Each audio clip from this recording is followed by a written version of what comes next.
Y hoy finalmente llegamos a Gálatas 6, que es el último capítulo. Y solo para darles contexto, si no han venido o si no se recuerdan, Pablo escribió la carta de Gálatas porque había un problema doctrinal en la iglesia, ¿verdad? De hecho, era un grupo de iglesias, entonces habían falsos maestros que se habían introducido a la iglesia y estaban enseñando otro evangelio. Y Pablo dice, no es que haya otro evangelio, pero lo que ustedes están creyendo y practicando ya no es el evangelio. Entonces Pablo, el propósito es contrarrestar esa falsa doctrina que ellos están creyendo y están practicando y viviendo.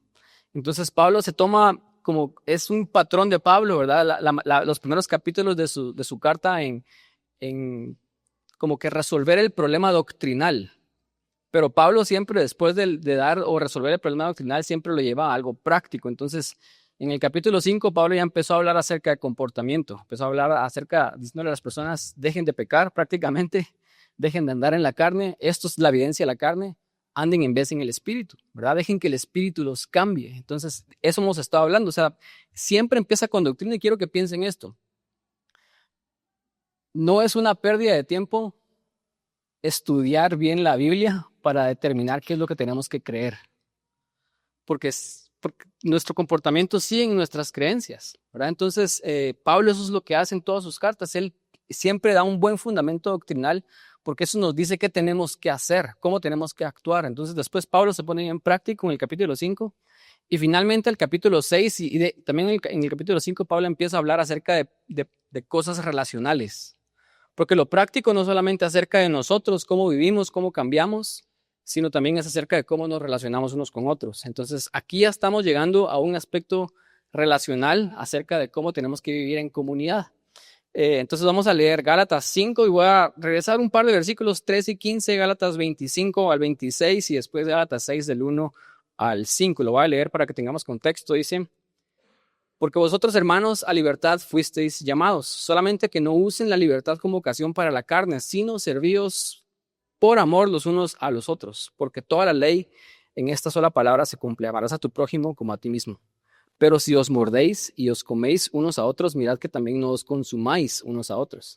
Nos saltamos al versículo 25, dice, si vivimos por el Espíritu, andemos también por el Espíritu. No nos hagamos vanagloriosos, irritándonos unos a otros, envidiándonos unos a otros. Y continuamos en el 6, dice, hermanos, si alguno fuere sorprendido en alguna falta, vosotros que sois espirituales, restaurad con espíritu y mansedumbre, considerándote a ti mismo, no sea que tú también seas tentado, sobrellevar las cargas los unos de los otros y cumplir así la ley de Cristo. Porque el que se cree ser algo no siendo nada, a sí mismo se engaña. Así que cada uno someta a prueba su propia obra y entonces tendrá motivo de gloriarse solo respecto de sí mismo y no en otro, porque cada uno llevará su propia carga. Escogí estos versículos y los puse juntos porque aquí Pablo ya está hablando acerca de cómo tenemos que relacionarnos unos con otros como iglesia, ¿verdad? Entonces pues, se pone muy práctico y se pone muy relacional. Entonces el tema de hoy, de hecho, está en el título del mensaje. Voy a hablar acerca de la importancia, el problema y la solución de las relaciones según este texto. La importancia, el problema y la solución de las relaciones según este texto. Entonces, punto número 1, hablando acerca de la importancia de las relaciones, quiero remontar y regresar a Génesis 2:18. Si alguno lo sabe de memoria, Dios viene y crea a Adán. Y después de haber creado a Adán, Dios dice, no es bueno que el hombre esté solo, ¿verdad? Es como bien interesante porque Dios todo lo creó bueno, y ¿verdad? Cuando Él empieza a crear todo, dice, vio que creó la luz y vio que era bueno. Creó esto y vio que era bueno. Y todo era bueno, pero después crea al hombre y dice, no es bueno que el hombre esté solo, ¿verdad? Y hay muchas personas que dicen, vieron que Dios se equivocó. Dios en su creación hizo algo que no estaba bien y después lo enmendó. Pero claramente Dios no se equivoca, ¿verdad? Él creó a Adán y creó a Eva separados, ¿verdad? Con un tiempo específico, no sabemos cuánto pasó, pero había un propósito. Y el propósito, usualmente muchas personas dicen, era hacernos saber de que necesitamos relaciones humanas. Las relaciones humanas son una necesidad que tenemos, ¿verdad? Como humanos y no es bueno que el hombre esté solo. Y la razón por la cual no es bueno que el hombre esté solo es porque fuimos creados a imagen y semejanza de Dios. Y quiero que piensen esto, ¿verdad? La Biblia dice que Dios creó a Adán y Eva y los creó a imagen y semejanza.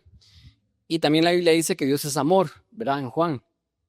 Entonces, si Dios es amor y Él crea al hombre a imagen y semejanza, podemos decir que uno de los propósitos por el cual Dios creó al ser humano, al hombre, es para que el ser humano experimentara amor y para que diera amor. Pero piensen esto, no podemos dar amor si no hay relaciones. Necesitamos relaciones para poder experimentar y dar amor. No podemos amar, ¿verdad? No existe el amor si solamente estás tú solito aislado en una montaña. No puedes decir que sos una persona amorosa, no podrías nunca tener una expresión de amor ni recibir amor si estás solo. Fuimos creados a imagen y semejanza de Dios y Dios es amor, Él nos creó para amar, ¿verdad? Y aquí hay un problema bien doctrinal, bien interesante mientras yo estudiaba esto, porque Dios antes de crear, Él ya experimentaba amor. Entonces ustedes pueden decir, ¿cómo puede Dios experimentar amor si no habían otros seres para que Él amara? Y es porque Dios es un Dios trino. Él es 3 personas en un solo ser, en un solo Dios. Entonces Él experimentaba amor perfecto entre el Padre, el Hijo y el Espíritu Santo.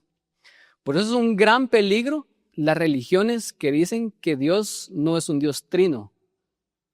Esta semana estaba estudiando un poco acerca de los testigos de Jehová, y los testigos de Jehová básicamente niegan la deidad de Jesús y la deidad del Espíritu Santo. Y para ellos solo Jehová es Dios, es un Dios que es solamente uno, ¿verdad? Solo Jehová es Dios.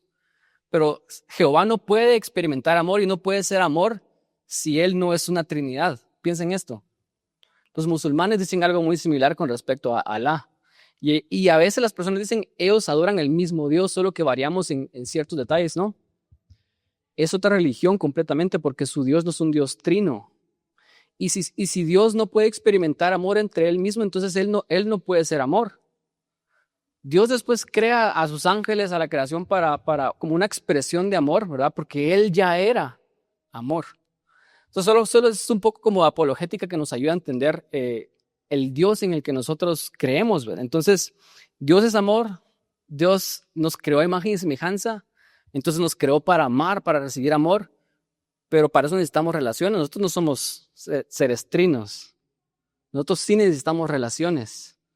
Y podríamos decir entonces que Dios nos creó para relacionarnos unos con otros también. Es parte del propósito por el cual Dios nos creó. Por eso es que hemos enfatizado y hemos dicho, ¿verdad? Y nosotros como iglesia creemos de que no puede haber un cristiano que dice que es 100% cristiano y realmente cree en el cristianismo y no se congrega. No puede ser eso posible porque fuimos llamados a tener comunidad. Por eso es que hoy no queríamos tener una reunión en línea, ¿verdad? Hoy queríamos juntarnos porque fuimos llamados a tener comunidad. Gálatas 5:14, de hecho Pablo dice esto, porque toda la ley se resume, ¿verdad? En una palabra, se cumple en una palabra, amarás a tu prójimo como a ti mismo. O sea, Pablo lo refuerza. Ese es el resumen de la ley según Jesús. Jesús dijo el resumen de toda la ley, amar a Dios y amar al prójimo, ¿verdad? Es como bien obvio cuando lo empezamos a ver. De hecho, Adán en el 2:23, cuando Dios finalmente crea a Eva, y Dios dijo que no era bueno que el hombre estuviera solo, Adán viene y dice esto, dice, esta es ahora hueso de mis huesos y carne de mi carne, y esta será llamada varona, porque del varón fue tomada. Génesis 2:23. Y hay muchos teólogos que dicen que la forma en la que está escrito es como con una forma de poema y una forma de canto. O sea, Adán estaba tan contento de ver a Eva que casi que se puso a cantar literalmente. Y dice, esta es hueso de mis huesos, carne de mis carnes, y carne de mi carne, y va a ser llamada varona, ¿verdad? Y a veces leemos esto y decimos que qué feo, ¿verdad? No sé si las mujeres se sienten ofendidas porque dice varona, pero la razón por la cual la Reina Valera lo pone como varona es porque está tratando de hacernos ver de que estos dos seres están conectados. Porque en el hebreo varón es ish y mujer es isha. Entonces no se escucha también hombre y mujer, ¿verdad? Entonces por eso solo le agregó la A para que se mire que viene del hombre, para que están conectados. Es hueso de mis huesos, carne de mi carne. Entonces Pablo está tratando, o bueno, no Pablo, Dios, la Biblia está tratando aquí en Génesis hacernos ver de que estamos conectados. Y de alguna manera cuando Adán viene y dice esto, él está como diciendo, al fin puedo ver a alguien que es como yo, ¿verdad? Es como que él se está viendo a sí mismo, aunque obviamente es otra persona, pero él está viendo algo de él, porque está diciendo hueso de mis huesos, carne de mi carne, ¿verdad? Está viendo algo, o sea, estamos conectados. Y hay muchas personas ahí que comentan acerca de esto y dicen muchos predicadores también de que esto es un ejemplo de que no nos podemos realmente conocer hasta que tenemos relaciones con otras personas. Porque hasta que no interactúas con otros no te puedes realmente conocer y saber cómo sos. Tú puedes decir que sos muy paciente, pero si nadie pone a prueba tu paciencia, entonces no puedes decir que sos paciente, ¿verdad? Puedes decir lo mismo, que sos amoroso, pero hasta que no hay una expresión física de amor hacia otras personas, realmente eso no es cierto. Entonces, una forma de realmente conocernos como seres humanos es en las relaciones. Y a ustedes les ha pasado, hasta cuando se casaron, ustedes realmente se conocieron a un nivel que nunca se habían conocido antes. Hasta que estuvieron en una relación íntima con alguien, ustedes realmente se conocieron como nunca antes. ¿Por qué? Porque estamos conectados y fuimos creados para relación, ¿verdad? Punto número 2. Hubo un problema. Algo pasó. O sea, fuimos creados para amar, fuimos creados para relacionarnos en amor unos con otros, pero pasó algo, ¿verdad? Y lo que sabemos que pasó es la historia de Génesis 3, el hombre pecó. Y piensen, antes del pecado el hombre estaba desnudo, ¿verdad? Y no tenían vergüenza. Ellos podían estar en completa intimidad y estar bien. Tenían una conexión íntima entre ellos. Pero después del pecado, ¿qué pasó? Se dieron cuenta que estaban desnudos y se cubrieron. Inclusive antes de esconderse de Dios, ellos ya se habían cubierto del uno del otro porque se pusieron hojas, ambos. ¿Qué dice eso? ¿Verdad? O sea, el pecado trae un problema en las relaciones en donde ahora ya no podemos experimentar esa intimidad que antes podíamos experimentar. Ahora ya no nos podemos mostrar tal cual somos, sino tenemos que escondernos, tenemos que cubrirnos, tenemos que poner cosas para que otros no miren cómo realmente soy. Porque hay pecado, porque hay culpa, porque hay vergüenza. Entonces el pecado entró y arruinó las relaciones. Y por eso es que cuando yo les dije fuimos creados para relacionarnos, tal vez dijimos, qué bueno, ¿verdad? O sea, qué bueno que fuimos creados para amar y todo, pero las relaciones son bien difíciles, ¿o no?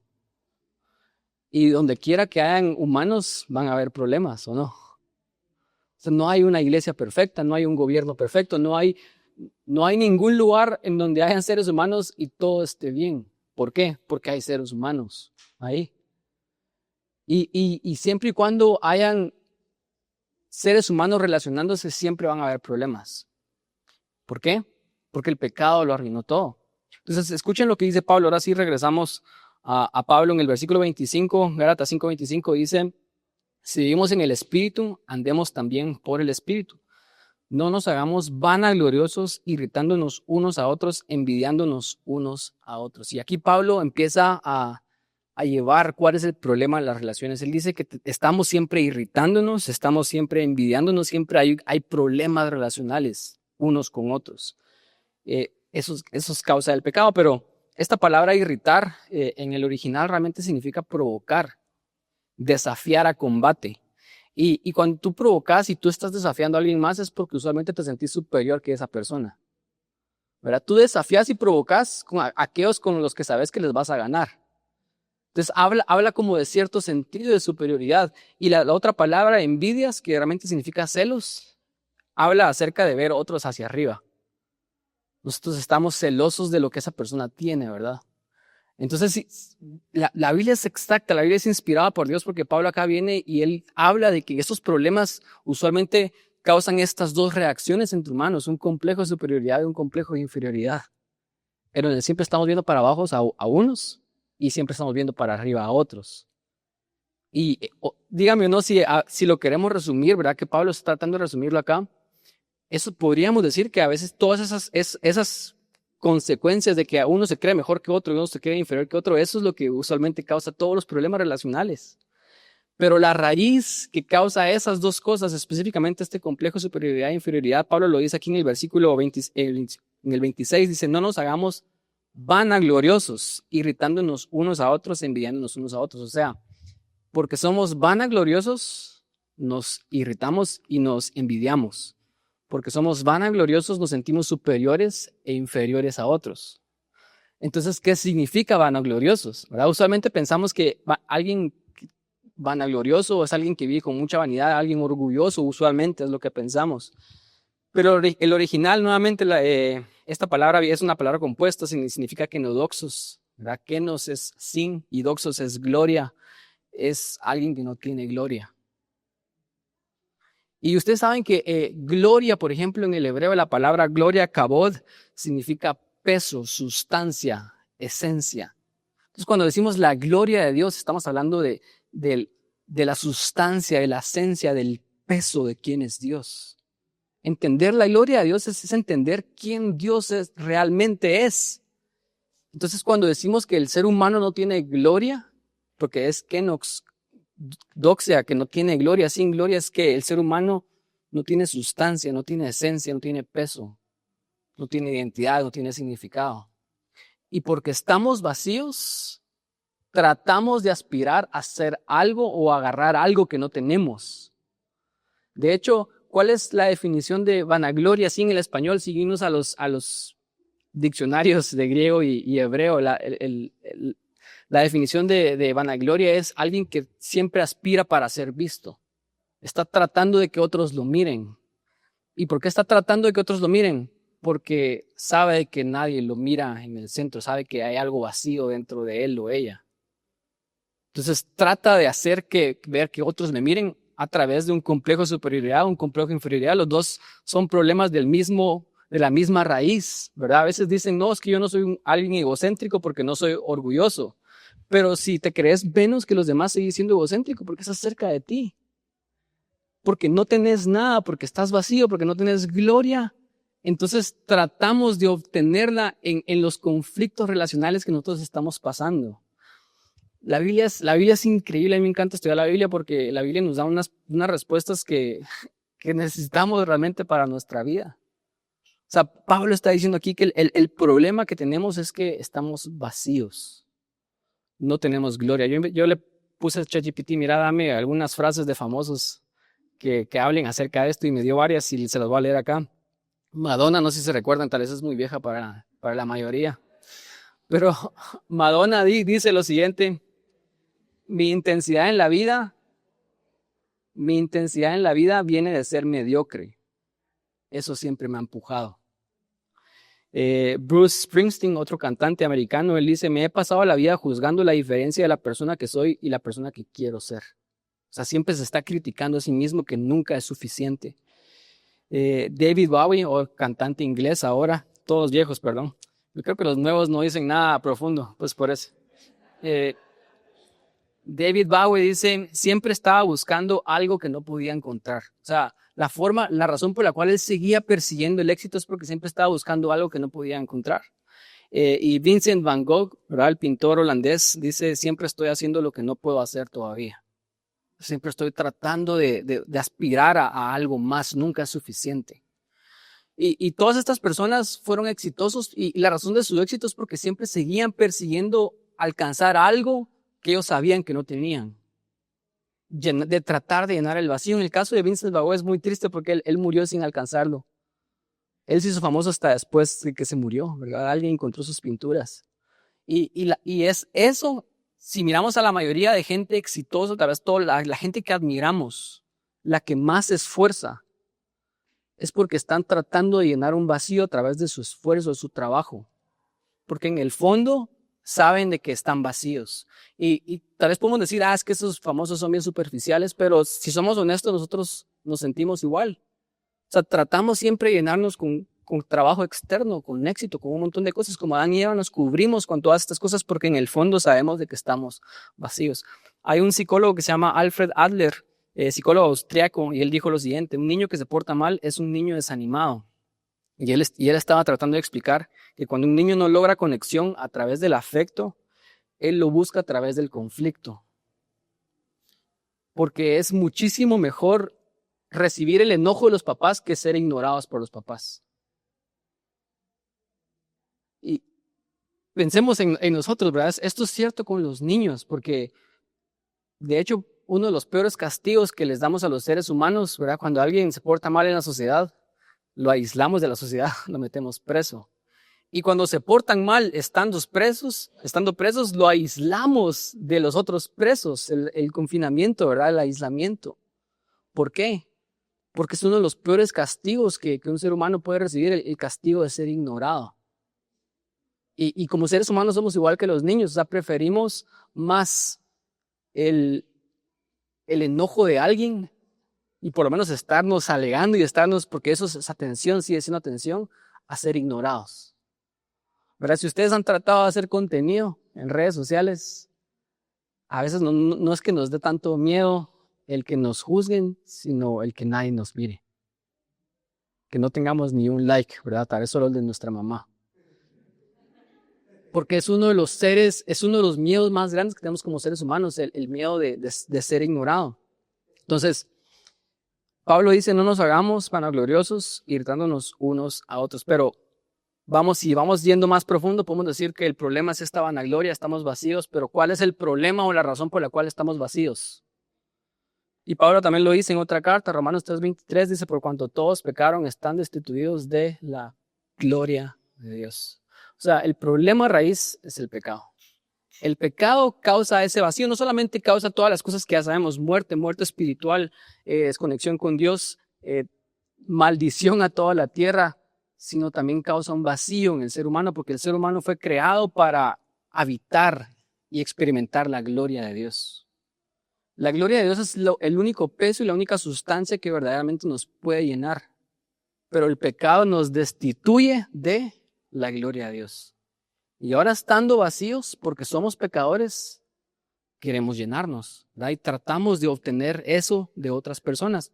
El mundo, por ejemplo, este es un mensaje bien contrario. Gálatas 6:3, Pablo dice algo acerca de esto. Dice, porque el que cree ser algo, no siendo nada, a sí mismo se engaña. Y este es un mensaje bien controversial el día de hoy para el mundo, porque el mundo te está diciendo, tú sos suficiente. Tú sos todo lo que querrás ser. Y el cristianismo y el evangelio te dicen, tú no sos nada. Tú estás vacío. Tú sos un pecador. Y parece controversial, pero es la verdad. Esa es la razón por la cual estamos llenos de vanagloria, la razón por la cual nos peleamos. El pecado nos vacía. Hay un predicador que él habla acerca del infierno. Esta no es una frase directa a él, lo traté de resumir, se llama Tim Keller, pero él dice, el verdadero castigo del infierno no es el sufrimiento eterno, sino es ser ignorados por Dios eternamente. Porque lo peor que nos puede pasar, ahorita estando vivos, todas las personas nos pueden ignorar, pero Dios nunca nos va a ignorar. Dios es un Dios amoroso y Él nos sigue buscando. Pero llega un punto en donde Dios nos da lo que nosotros elegimos. Por ejemplo, C.S. Lewis decía, las puertas del infierno están cerradas por dentro. Es decir, las personas que están ahí es porque toda su vida estuvieron rechazando a Dios. Llega un punto en donde Dios dice, está bien, te doy lo que tú eliges. Si no quieres estar conmigo, no te va a obligar a estar conmigo por toda la eternidad. No te conozco. ¿Se recuerdan el pasaje de Mateo? Apártense de mí, seres de maldad, no los conozco. Ese es uno de los peores castigos que podemos experimentar como seres humanos, inclusive el castigo de ser ignorados eternamente por Dios. Eso habla de la gravedad del problema. Ese es el problema de las relaciones, pero ahora sí terminamos con esperanza. La solución, punto número 3.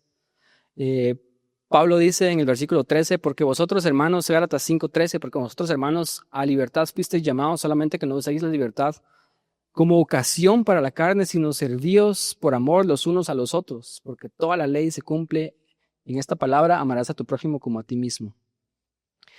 Esto quiere decir que el entendimiento cristiano de cuál es la expresión de amor cristiana es el servicio. Pablo está diciendo que la expresión de amor como cristianos, ¿cómo sabemos que amamos a otros? Porque servimos a otros. ¿Cuál es la expresión de amor, por ejemplo, del mundo el día de hoy? Y es usualmente aceptación, tolerancia, empatía.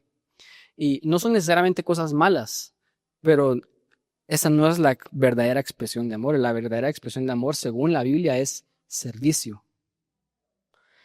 Pablo después sigue diciendo en el versículo 15 para elaborar esto, dice, pero si os mordéis, si os coméis unos a otros, mirad que también no os consumáis unos a otros. ¿Y qué está diciendo acá? El mundo lo que hace al amarse, según ellos no se están amando, ellos están comiendo y mordiéndonos a otros y se están consumiendo, porque el amor del mundo es, ¿qué puedo yo obtener de esta persona? La única razón por la que nos relacionamos en el mundo es por obtener algo. Entonces yo busco amigos que me puedan dar algo que yo quiero. Yo me caso con alguien solo porque esta persona me puede dar la vida que yo quiero. Entonces, al relacionarme con otros para obtener algo de ellos, los estoy comiendo, los estoy mordiendo y eventualmente los paro consumiendo. Pero ¿cuál es la expresión? Es contraria, es opuesta completamente. ¿Cuál es la expresión de amor en el evangelio, en el cristianismo? Es servicio, y el servicio piensa completamente lo opuesto, porque el mundo dice qué puedo obtener de esta persona, pero el servicio dice cómo puedo ayudar a esta persona. Y nos quitamos a nosotros del centro. Eso quiere decir que dejamos de ser egocéntricos, vanagloriosos, dejamos de vivir alrededor de nosotros mismos y lo que queremos y ponemos al prójimo antes que a nosotros. Esa es la verdadera esencia del servicio y la expresión cristiana. Y Pablo en otras cartas, y la Biblia está conectada, ¿verdad? Pablo en otras cartas, no lo busquen, se los voy a leer, Filipenses 2, del 3 al 8, él habla exactamente lo mismo y él dice: no, nada hagáis por contienda o por vanagloria, antes bien con humildad, estimándonos unos a otros como superiores a él mismo. La forma de relacionarnos es, ustedes tienen que pensar de que las otras personas son mejores que ustedes. Eso quiere decir, eso los va a llevar a ustedes a ser servidores. Dice, no mirando cada uno por lo suyo propio, sino cada cual también por lo de otros. Y después dice, ¿por qué tenemos que hacer esto? Haya pues en vosotros este sentir que hubo en Cristo Jesús, ¿verdad? El cual, siendo igual a Dios, no estimó el ser igual a Dios como cosa que aferrarse, sino se despojó a sí mismo, tomando forma de siervo, hecho semejante a los hombres, estando en condición de hombre, se humilló a sí mismo hasta la muerte y muerte de cruz. O sea, el ejemplo de Jesús. Jesús estaba lleno de gloria, pero Él decidió dejar su gloria y servirnos. ¿Por qué? Porque nos ama. Y ahora como cristianos, como hijos de Dios, estamos llamados nosotros igual a dejar nuestra vanagloria, a dejar de vivir alrededor de nosotros mismos. Y en vez de consumirnos y mordernos, servir. Esa es la expresión final. Y terminamos con esto. Versículo 25, nuevamente, si vivimos por el Espíritu, andemos también por el Espíritu. No nos hagamos vanagloriosos, irritándonos unos a otros y enviándonos unos a otros. Y en el 6, y ahora nada más termino con leyendo, creo que vamos a ir más profundo en el 6 en otras semanas, pero hermanos, si alguno fuera sorprendido en alguna falta, y aquí Pablo nos empieza a decir, o sea, Pablo está diciendo, si ustedes realmente son cristianos y están caminando en el Espíritu, la expresión relacional del Espíritu es servirse a otros por amor. 6 dice, si alguno fuera sorprendido en una falta, vosotros que sois espirituales, porque andan en el Espíritu, restaurarle con espíritu de mansedumbre, considerándote a ti mismo, no sea que tú también seas tentado. Es decir, en vez de venir y juzgar a otros porque están cayendo y criticarlos y aislarlos de la comunidad, que eso pasa en otras religiones. Pasa a veces también en cristianismo, pero pasa en otras religiones usualmente. Los aíslan de la comunidad porque ellos están haciendo cosas que no tienen que hacer y el castigo del ser humano es el aislamiento. Pero Pablo está diciendo, en vez de aislarlos, si somos espirituales tenemos que restaurar en amor. Estamos llamados a traer unidad, sobrellevar las cargas los unos de los otros y cumplir así la ley de Cristo. ¿Cuál era la ley de Cristo? ¿Verdad? Juan la dice. Un mandamiento nuevo os he dado, que os améis los unos a los otros. Es decir, tenemos que llevar las cargas los unos de los otros, porque el que cree ser algo no siendo nada a sí mismo se engaña. Así que cada uno someta a prueba su propia obra y entonces tendrá motivo de gloriarse solo respecto de sí mismo. Pablo está llamándonos aquí a todos a examinar nuestras acciones. ¿Bajo qué lente? Bajo el lente del servicio en amor. Estamos amando, estamos sirviendo a otros.